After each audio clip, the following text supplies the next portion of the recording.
Miss me?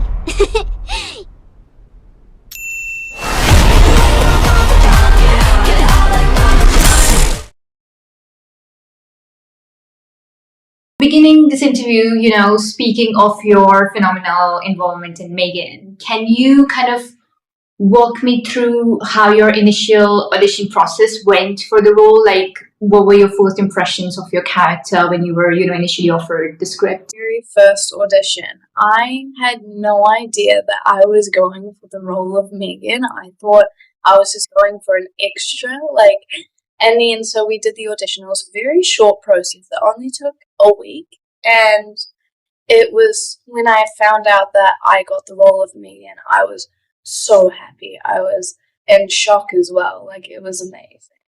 So what was it like kind of stepping back into the shoes of M3GAN? I know it's been kind of like a long time since you played M3GAN in the first film. So now that you have kind of portrayed her in the previous installment, do you think it was kind of easier to embody her this time around? I think it was definitely, it was amazing to be back and being able to bring back this character. And I feel that this time she is a lot more sassier, so I think it was fun to play around with that, but it was definitely easier going into the character because we built her last time and we kind of went through how she would walk, how she would move, and this time it was fun to experiment with a little bit more sass. I think that was really cool. And the movie, it has some really, really amazing and talented people affiliated with it. So do you remember your first day on the set of the production for M3GAN 1, when you were on the set for the first time, as well as kind of getting to meet your fellow castmates, including Allison, Violet, and everyone else for the first time? Yeah, I remember the very first day on set, we were in the woods. We were filming the forest scene where M3GAN runs on all fours. And so I met Violet then, and she was lovely. We grew so close on the film. I love her so much. She's amazing. And Allison, she is amazing too. She's really sweet.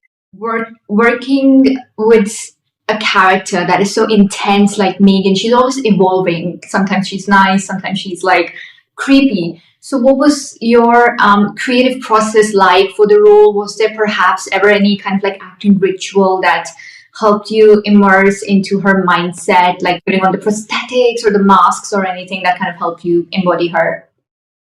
So on set, we had a prosthetic mask that went over my face, and one thing that they actually did on the second one is they used the movement of my eyes, and they just replaced it, because I've got brown eyes, but M3GAN, she's got blue eyes, so they replaced it, but all of the movements, if I'm looking to the left or the right or looking around, they would use my eye movements and put it to M3GAN, so I definitely feel that the mask helped me get into character a lot. It's so amazing the way you portrayed this character. I was watching the BTS and you were saying that it was kind of foggy sometimes when you were wearing the mask.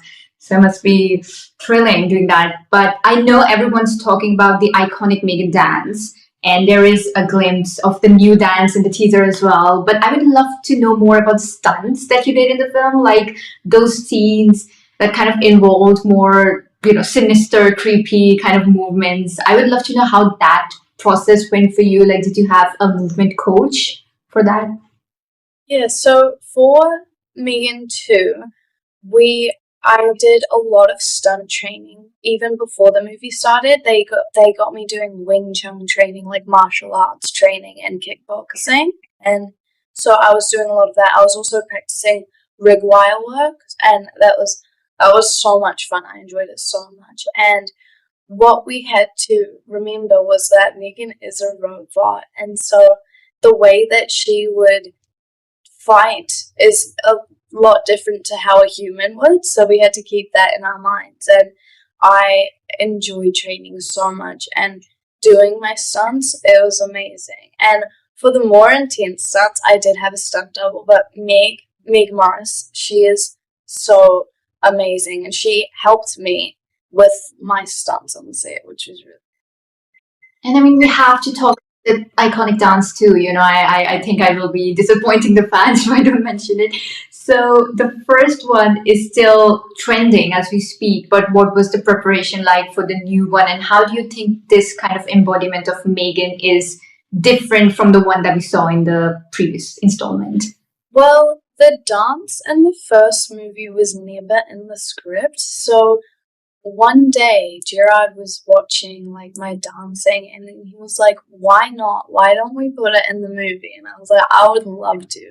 And so my dance teacher, Kylie Norris, she did the choreography for it, and it was so fun, and I'm honored that I could bring something that's so special to me and put it into my character. Like, it was so amazing. It took us, I think, a day to learn it, and then on set it was so much fun. Talking before, you recently just, attended the premiere for the film. So how was that experience like, getting to showcase what you've been working on to like thousands of fans?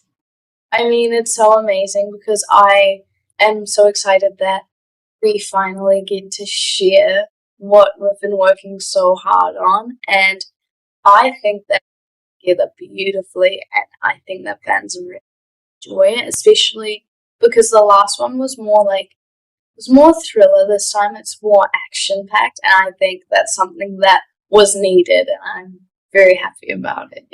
And speaking of the last film, like, do you remember how the response was like for the first film in terms of your performance? And speaking about the new one, what can people kind of expect from your arc in this upcoming installment? Yeah, I had no idea that the movie was going to be as big as it is. So I'm so thankful for that. But I think that people need to expect a lot more action, a lot more sass from M3GAN. I think she's a lot more sassy this time. And Lastly, wrapping up our beautiful conversation, I would love to know what's next for you, Amie. Like, besides M3GAN, is there anything else that you're currently working on that you'd like to tell us or your fans about? I do have another project coming up, but unfortunately I'm not allowed to talk about it. But I'm going to be doing some conventions as well.